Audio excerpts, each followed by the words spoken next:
Hello, everybody. This is Ian Beckles, and welcome back to In the Trenches. It is Victory Monday, and we love our Victory Mondays out here. Listen, if you're a Buccaneer fan, you're in a funny place, okay? I think two teams squared off yesterday with the Rams and the Buccaneers that are very similar. Both had high expectations. We had people talking about them going to the Super Bowl. Neither one of those teams is going to the Super Bowl that I saw yesterday, okay? Our Buccaneer team figured out a way to win that game yesterday. Offensively, that's not good enough. I mean, I don't care. And listen, you listen to all the experts and the pundits, and you gotta look at social media, and everybody's like, well, Brady's the reason why we won. We scored 16 points. We scored 16 points. Offensively, we did not play well enough to win that game. No way. Three and out. How many 3 and outs are you going to have before you think your defense is going to bust? Offensively, we didn't play well enough. Defensively, I thought we played well enough to win that game, okay? If you look at the box scores, 9 first downs for the Rams, 3 rushing first downs for the Rams, 4 of 15 on third down. I mean, these are statistics. I mean, we made them punt over 9 punts for the Rams. 9 punts. This game shouldn't be close if our Buccaneer offense was anything. And I'm not sure we're anything right now, unfortunately. Now, there's a lot of, side stories that have been going on with the Buccaneers. Obviously, Brady and his divorce. Listen, I just went through a divorce last year, okay? For anybody that thinks that Tom Brady just eased up some kind of this huge weight because his divorce was finalized, all the bad shit happened already. It's over now, okay?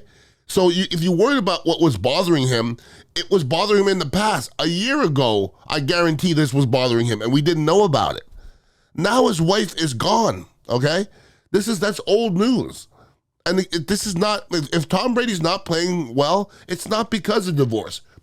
Life will get you, of course, but this is something he's been going through for years.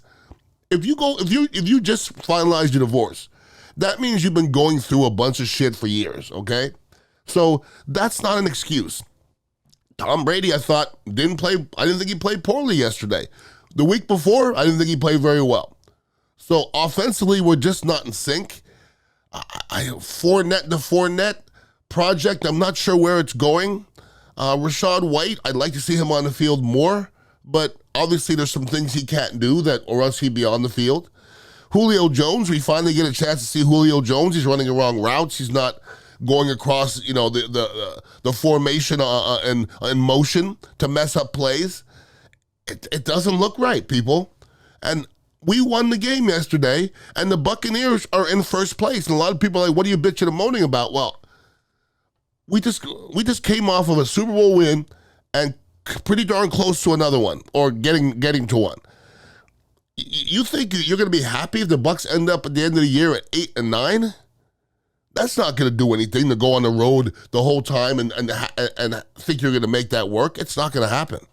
So when I'm looking at this Buccaneer team and you break it down scientifically, too many little things within the big things that are issues.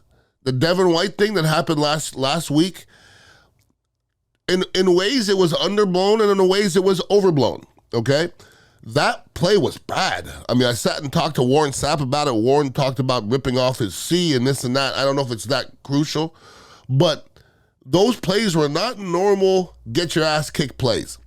Those were, I got something going on in my brain plays. And Devin White, I was watching him. I guarantee everybody else was watching him every single play. And Devin White gave it all yesterday. Gave it all. He's not always going to play great. He's going to over-pursue at times, but that's what linebackers do at times, okay? So those were a couple of the big old stories that were going on before that game yesterday. But when you go into a game against a Rams team that's struggling, that has Cooper Kupp as an injured Cooper Kupp as their only weapon, and I'm seeing Cooper Kupp running around the field wide open, I'm just, when people ask me, do you think the Buccaneers are a well-coached football team? I don't know if I can say yes today. I'm not sure. And that's what scares me. Now, I'm actually going to defend Byron Leftwich a little bit.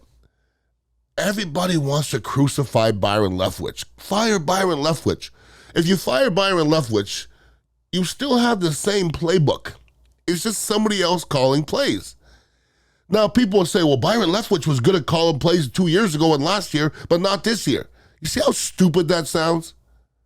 If you can call plays, you can call plays. It's a rhythmic thing. They don't do anything well. What do you think the Buccaneers are basing their offense around right now? They don't really. Tom Brady's arm doesn't look great batting that ball down the field. It doesn't. Okay, the long ball, I don't know if it's even a thing anymore. Okay, because Tom Brady's not great at getting that ball down the field. We don't have possession receivers or up and down. We don't run the ball worth a darn. We don't have a tight end. And, this whole thing, I'm hearing the media all bitching back and forth. Run more play action, run more play action. Okay, we statistically do well in play action, but play action is usually good when you run the ball efficiently. And if you ask for the reason why they don't run more play action, I promise you the reason is that Tom doesn't like it. If statistically they do well in play action and they're not running it, that's because Tom doesn't like it. Think about when you're running play action, you're turning your back to the defense, you're making yourself very susceptible and very vulnerable.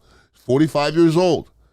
You don't want to get hit in the blind side by some 22-year-old, snotty-nosed kid ready to end your career, and you're 45 years old. So it's so easy to say, just run play action, we're good at it. Tom's got to want to do it. And Byron can call him all day, but Tom doesn't have to execute it. And as far as the coaching, we have a very knowledgeable coaching staff. This coaching staff is about the same as a Super Bowl winning coaching staff. Did they suck then? No. And they don't suck today. But you know what? Some of the things that suck is the play on the field. You could call a running play all day long. You watch the Tennessee Titans play? Tennessee Titans run the same damn play over and over, and you can't stop it. Now, is there any creativity to our offense? Nope. I don't see it. But it's because there's just not that many weapons. If the Bucs are running for 4, 5, 6 yards a pop, all of a sudden creativity becomes easy. But everything for the Buccaneers offensively right now is hard. And when I mean hard, it just 3rd and 1 is hard. 3rd and 3, hard. Everything is difficult. When you look at some of the good, better teams out there, the Kansas Cities and the Bills and the Eagles and even the Cowboys and teams like that, things become easier, okay? Things are easy to pick up. With the Buccaneers right now, everything is hard. Too many drops. There was at least a half dozen drops yesterday. One big one from Scotty Miller, who I didn't think played poorly. I thought Scotty Miller had one of his better games. But if you ask me, do I want Julio Jones to excel or Scotty Miller to excel? For God's sakes, it's Julio Jones. And I don't know if we're going to see Julio Jones ball out by the end of this year. I just don't know if that's going to be the case. Too many drops, too many penalties. Donovan Smith had a couple really big holding penalties over there. And listen, the Buccaneers won this game, so you don't want to make it mostly negative. But as Buccaneer fans, we thought this team was going to be more. And when you come out of a 16-13 victory, and I tell you that the game ball has to go to our kicker, Camarda, I just don't think it's saying much about this football team at this moment, okay? Buccaneers have to go to Germany and play a pretty darn good Seahawks team. We'll see how they fare. I mean, they came pretty close to losing that game yesterday. They lose that game yesterday, the season's done. But we're at a point right now where the Buccaneers, it's not too late to catch yourself, okay? There's still a lot of football left, and I'm hearing for the grapevine, there's a bunch of rumors that Gronk's going to come back, but you know that was going to come, people. Those rumors were going to come, win, lose, or draw for the Buccaneers. The Buccaneers were losing, in it, winning. You were going to hear Gronk coming back. Somebody was going to wake it up, okay? And it's awoken. So we'll see if Gronk comes back, and we'll see if even Gronk even wants to come back to this mess right now. And I'm saying a mess. We won a game yesterday. But you won a game, but I think they won 2 of the last 7. It's not championship football. So I'm going to look at this team, and I'm going to break them down and evaluate them as close as I can. Still looking at players like JTS, Tryon Shrianka. I just don't get it. I don't understand it. He's running straight up the field, and they're running right underneath him. None of it's good. He made one play yesterday, and he missed the sack. That's the play he made. He missed the sack. That was a play. And when I'm looking at other teams and other defensive ends and linebackers making plays, Aiden Hutchinson and guys like that, I'm waiting for Tryon Shrianka to make a play. I'm not asking for much. Make a play. And don't be a liability. You're a number 1 draft pick. That's not asking too darn much. But as a whole, we have to be happy we figure out a way to win that game yesterday, because that was not pretty. Offensively. Defensively, good for you. We're getting after the passer a little bit better, but there's still some things we need to clean up, because that Rams football team is not a great football team. It just isn't. And that Seahawks team we're running into in Germany, they can play football on both sides of the football. So we'll see. The Buccaneers are still in first place. Don't ask me how, but they're still in first place.